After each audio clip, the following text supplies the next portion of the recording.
बिस्मिल्लाहिर रहमानिर रहीम अस्सलामु आलाइकुम welcome back to my channel. आशा करछि आल्लाहर रहमते आपनारा सबाई भालो आछेन। आज के आमी तैरी करे देखाबो कचि आम दिए टक रान्ना रेसिपि। तो चलुन देखे नेওয়া যাক। एखाने छोटो साइजेर आमी आम निয়েছি, आपनारा देखते पाচ্ছেন। আমগুলোকে আমি কেটে নিয়েছি। तो মাঝখানের আমি মানে আমের কুইটাকে ফেলে দিয়ে এভাবে চার ফালটি করে কেটে নিয়েছি। এখন আমটাকে আমি ভালোভাবে ধুয়ে নিব। আমগুলোকে ভালোভাবে ধুয়ে নেওয়া হয়ে গিয়েছে। এখন এগুলোকে আমি সিদ্ধ করে নিব। তো একটা পাত্রে আমি আমগুলো দিয়ে দিচ্ছি আর সেই সাথে এখানে আমি পানি অ্যাড করে দিব। টোটাল 3 কাপ পরিমাণ এখানে আমি পানি দিয়ে দিয়েছি। আপনারা পরিমাণ মতো পানিটা দিয়ে নেবেন।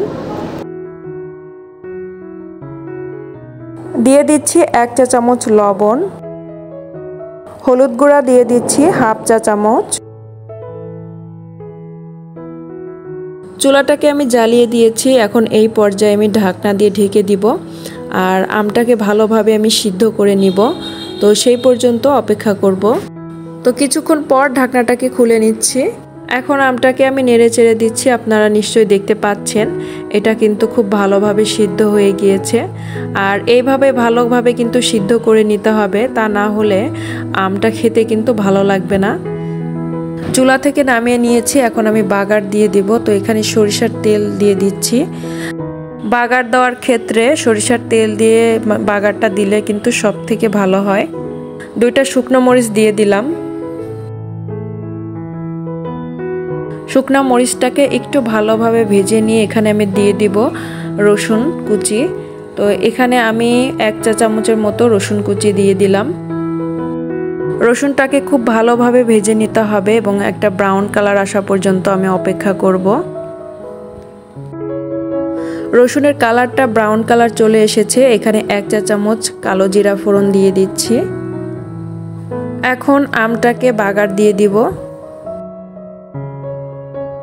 এখন একটু নেড়ে চেড়ে দিয়ে আমি এখানে চিনি অ্যাড করে দিব। 1 কাপ পরিমাণ এখানে আমি চিনি অ্যাড করে দিচ্ছি। আমটা কি পরিমাণ টক তো সেই অনুযায়ী কিন্তু আপনাকে মিষ্টিটা ব্যবহার করতে হবে।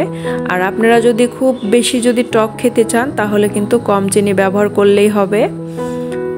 আর চিনিটা দেওয়ার পর আমি নেড়ে চেড়ে দিচ্ছি। আর এভাবেই কিন্তু একটু পাতলা টাইপেরই কিন্তু হয় আমের টকটা সাধারণত। আর এভাবে খেতে কিন্তু অনেক বেশি ভালো লাগে।